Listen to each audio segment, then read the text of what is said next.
Soldiers of the Press.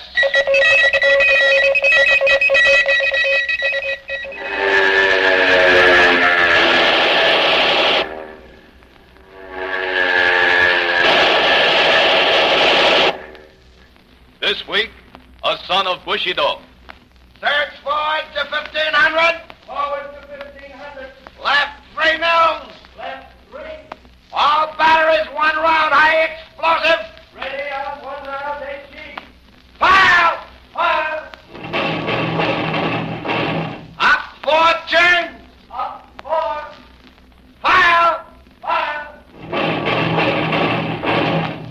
This week we present another eyewitness story of United Press staff correspondent Robert C. Miller with the American forces in the jungles of Guadalcanal. Miller landed with the 1st Marines to hit the beach at Guadalcanal some months ago.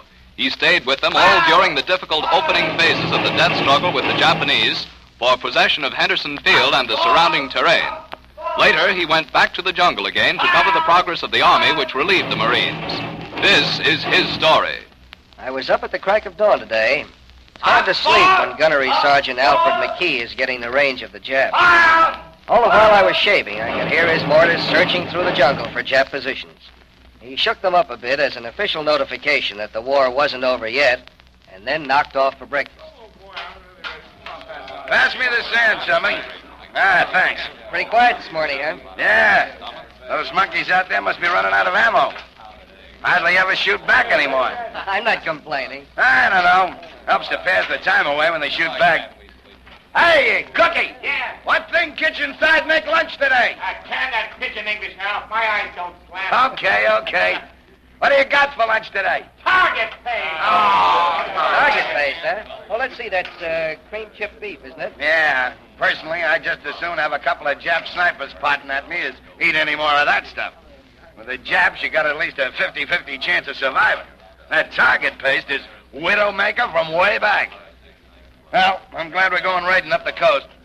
On Guadalcanal, it's the accepted custom to grouse about the food, no matter what it happens to be. I must confess I was just a bit tired of eating cream chip beef myself. So when Captain Callahan invited me to accompany the raiding force up the coast beyond Lunga Bay, I accepted with more than my customary alacrity. Wouldn't be surprised, Miller, if we saw some action today. We've got the 224th Jap Infantry Regiment bottled up in there beyond Tassafaronga. They must be getting desperate. Sergeant McKee said something about their running low on ammunition. Yeah, our patrols say that the Japs in the jungle are assigning 2 and 3 men to each rifle. Now, that's a pretty good sign that they're on their last legs. Anyhow, you get your stuff together and meet us down at the boats. We'll be shoving off in about 5 minutes. Okay. I went back to my tent and gathered up my field equipment and took a few grains of quinine. Then, as I always do when leaving the tent for any length of time, I put my typewriter carefully away in my private foxhole. Typewriters are as scarce as women on Guadalcanal, and there aren't any women. After I finished the chores, I went down to the assault boats. A quarter hour later, we were on our way up the coast. Oh, come on. I found myself in the same boat with Sergeant McKee and his mortar crew, and a tough bunch they were, too. Okay, you guys. We were pretty cramped for room in the boat, and the sergeant had things to say to anybody who did much moving around. Get off my foot, you knucklehead! And sit down, you're rocking the boat. Okay, don't crowd your blood pressure. I was only trying to get my circulation back. Well, what's the matter with your circulation? You got hardening of the arteries or something that you have to walk up and down like this was a promenade deck of the Queen Mary? My foot's asleep. His foot's asleep. Now ain't that tough? Ain't that awful? You go right ahead, Sonny. Walk right up and down the middle of my stomach all you want. We mustn't let your foot go to sleep and you get gangrene or something. Go ahead, walk on my stomach. I'll understand. His foot's asleep. What an army. We come practically halfway around the world. Well, I'll be a... What's the matter, Sergeant? My foot's asleep. The assault boats aren't the most comfortable things in the world when they're overloaded as ours was. We were mighty glad when we turned in and headed for the beach. It was almost noontime by then, and everybody began opening his field ration kit and grabbing a quick lunch. All right, not too fast, you guys. Don't eat too fast. All right. I told you once, I told you 1,000 times. Those rations can knock you out if you eat them too fast. I've actually seen men keel over in a dead faint from gobbling the highly concentrated food capsule. So I went slow and easy with mine. It tasted good. Better than target paste any day, huh, Millie? You aren't kidding, Sergeant. Down! Watch it. Get your heads down or you'll get them blown off. Look Looks like there's a reception committee waiting for us, Sergeant. Yeah. And I'm the guy that said they were running out of ammunition. Well, what are you going to do? I'm going to finish my lunch. That's what I'm going to do. As we got nearer the beach, the Japs evidently decided that the neighborhood was getting too crowded and moved out. Machine gun fire slacked off and then stopped. Except for the occasional high-pitched note of a sniper's rifle, there wasn't any real opposition to our landing. We came in with a rush the last 100 yards, and the boat drove into the shallow water and grounded with a wallop that loosened all my back teeth and sent me head over heels into the bottom of the boat, right onto the sergeant. Oh, why didn't I join the Navy? I'm sorry, Sarge. I hope I didn't hurt you. Oh, certainly not. I enjoyed it. Nothing like having a UP correspondent on your midriff to settle a man's stomach. Look, just get off my foot now, will you? Thanks. We went ashore and cut our way inland through the jungle until we reached a small hill. There we took up positions and dug in. While the sergeant and his men were setting up their heavy mortars, I went over and watched Captain Callahan carefully checking his maps against the surrounding terrain. Hello, Captain. Mind if I watch? Oh, no, of course not. Here, I'll show you. Now, this is our position, marked right over here. Uh-huh. Now, these are our main lines where we just came from, back here. Oh, yeah, I see. Then, off to the right on the map is our objective. And now, if you look up ahead there, you can just about make out the real thing. There, just beyond that fringe of palm trees. I don't see anything. Just jungle. Well, I hope it's more than jungle. There, do you notice that little clearing is a sort of a plantation? Uh-huh. Well, just beyond it, to the left, there where the jungle seems especially heavy, do you see it? Yes, but what about it? Well, there's a gully there that the Japs have been using as a command post. Our reconnaissance planes spotted it yesterday. The Japs evidently took a bath. But they made the mistake of hanging their underwear on the bushes to dry, and our planes spotted it. And now we're going to give them a real cleaning. You ready with the mortar, Sergeant? Yes, sir. Commence when ready. Reference point is head of gully. Search forward. Number 1 mortar. Deflection 0. Range 750. 2 rounds, HE. Deflection 0, 750. Ready on HE. Fire. Fire. Down 4 turns. Down 4 turns. Fire. Fire. Now everybody stood watching the dark patch of jungle through the palm trees, waiting for the mortar shells to hit. Then suddenly we saw the blossom of smoke and debris from the first shell, and an instant later... First one was right on, sir. Continue. Our batteries, up 4 turns. Searching forward to 1,000. HE, commence firing. Commence firing.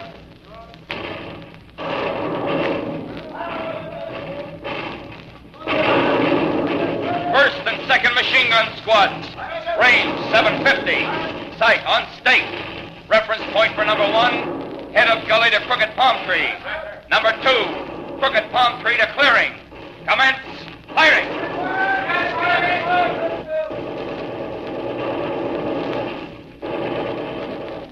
The barrage kept up for an hour. The Japs made several attempts to return our mortar fire, but each time their batteries were quickly knocked out by the steady stream of high explosive the sergeant and his men were pouring into their positions. A little later, the captain set up a portable loudspeaker system, and our interpreter began calling upon the Japs to surrender. Kosan Hiro, Kosan Hiro, Chokomotsumo, Yalaruso, Tabakomo, Kosan Hiro. Surrender. It is useless to resist any further. Surrender, and we will feed you, clothe you, and give you cigarettes. Surrender now, before it is too late. Kosan Hiro. Nothing happened for a while. The captain had signaled the mortars and machine guns to slacken fire, which they had done. Still nothing happened. The captain told our interpreter to try once more. Kosan Surunoa, Imarazo. Surrender now or never. Surrender now. Kosan Surunoa, Imarazo. All right, Sergeant. Pour it into them.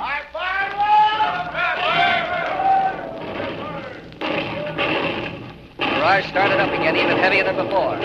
Evidently, it was too much for the Japs. A few moments later, a group of them came walking toward our lines with their hands held high in surrender. Cease firing! Cease firing!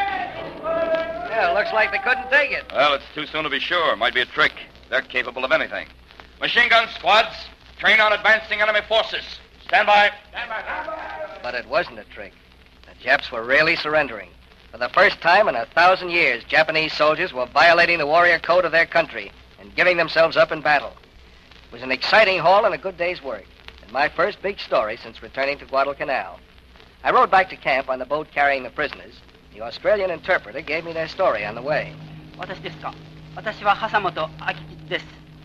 フィリピン、シナおよびマレー半島で激戦しました。年は23です。This one says he's Private Asamoto Akiyoshi. He's 23 years old. Says he fought in China, the Philippines, and on the Malayan Peninsula. 私たちは荒野第224連隊の所属です。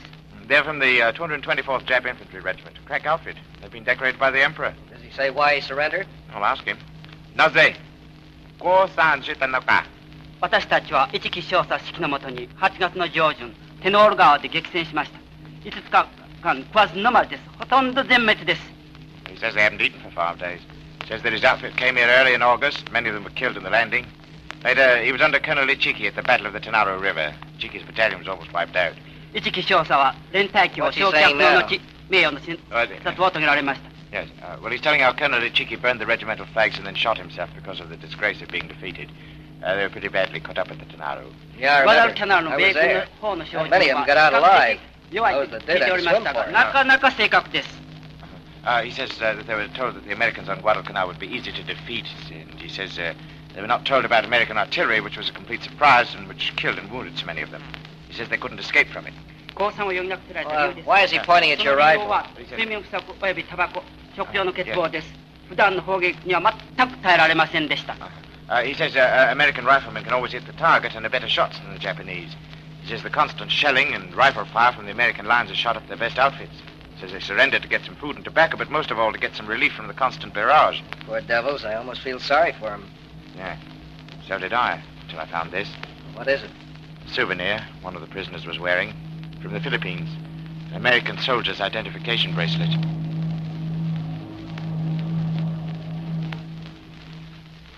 We got back to camp just at twilight and created quite a sensation with our prisoners. Asamoto and his fellow soldiers were given liberal portions of cooked rice. And the way they pitched into it, I could believe they hadn't eaten anything for 5 days. Afterwards, they were given cigarettes and clean clothing to replace their jungle-torn rags. Asamoto conducted himself with military bearing and apologized for his appearance when he was photographed. Then they were all taken away to prisoners' camp. The excitement over capturing them died down.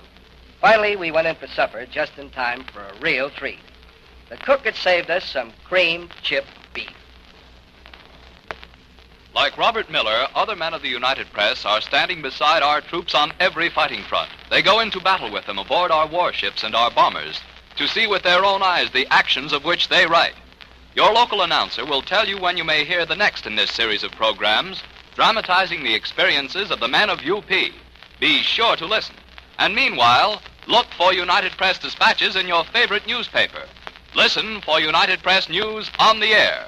It is your guarantee of the world's best coverage of the world's biggest news.